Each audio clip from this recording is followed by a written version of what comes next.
ఎవరొచ్చి మా ధర్మం గొప్పదని ప్రచారం చేస్తే, ఎవరొచ్చి మా ధర్మంలో సమానత్వం ఉన్నదని ప్రచారం చేస్తే, ఎవరొచ్చి మా ధర్మంలో అసమానతలు లేవని ప్రచారం చేస్తే, అసమానతలు గురవుతున్న వర్గాలు సమానత్వం దిశగా అడుగులేయడం కోసం ఎన్నో మార్గాలు ఎన్నుకున్నారు. ఇక్కడ మీ అన్నగా చెప్తున్నా నేను,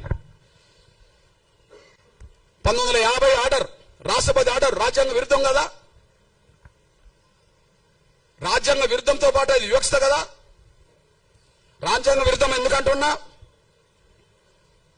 భారత రాజ్యాంగంలో ఆర్టికల్ 25 ఉన్నది కదా.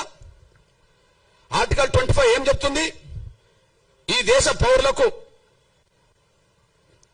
పౌరులకు వాళ్ళు ఇష్టమున్న మతాన్ని ఎన్నుకోవచ్చు, వాళ్ళు ఇష్టమున్న మత విశ్వాసాలు కలిగి ఉండవచ్చు అని చెప్పి ఆర్టికల్ 25 చెప్తున్నది కదా.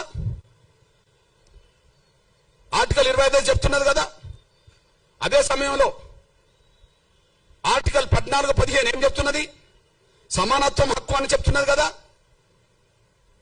లింగపరంగా, మతపరంగా, కులపరంగా వివక్ష ప్రదర్శించొద్దు, భారతీయులందరి పట్ల సమానంగా చూడాలని చెప్పి ఆర్టికల్ 14, 15 చెప్తున్నది కదా.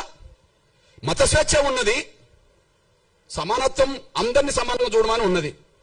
మరి ఇప్పుడు దళితులు మాత్రమే క్రైస్తవ మతంలో తీసుకుంటే ఎస్సీ హోదా రద్దు అవుతుందని ఎట్లా ఆర్డర్ వస్తుంది? దళితులు మాత్రమే క్రైస్తవ మతం తీసుకుంటే ఎస్సీ హోదా రద్దు అవుతుందని చెప్పి ఎట్లా ఆర్డర్ వస్తుంది? ఆ ఆర్డర్ను సమర్థిస్తూ ఎట్లా తీర్పు వస్తుంది? నేను ఎందుకు ఈ మాట మాట్లాడుతున్నంటే, ఈ దళిత వర్గం నుంచి ఇప్పటికీ భక్తులే, ఈ దళిత వర్గం నుంచి ఎవరన్నా క్రైస్తవ మతంలో చేరుకుంటే ఇప్పటికీ భక్తులే. కానీ క్రైస్తవ మతాన్ని ప్రచారం చేసే పెద్ద పెద్ద మిషనరీ సంస్థలు ఉన్నత వర్గాలు, పెద్ద పెద్ద మిషనరీ సంస్థలు ఉన్నత వర్గాలు.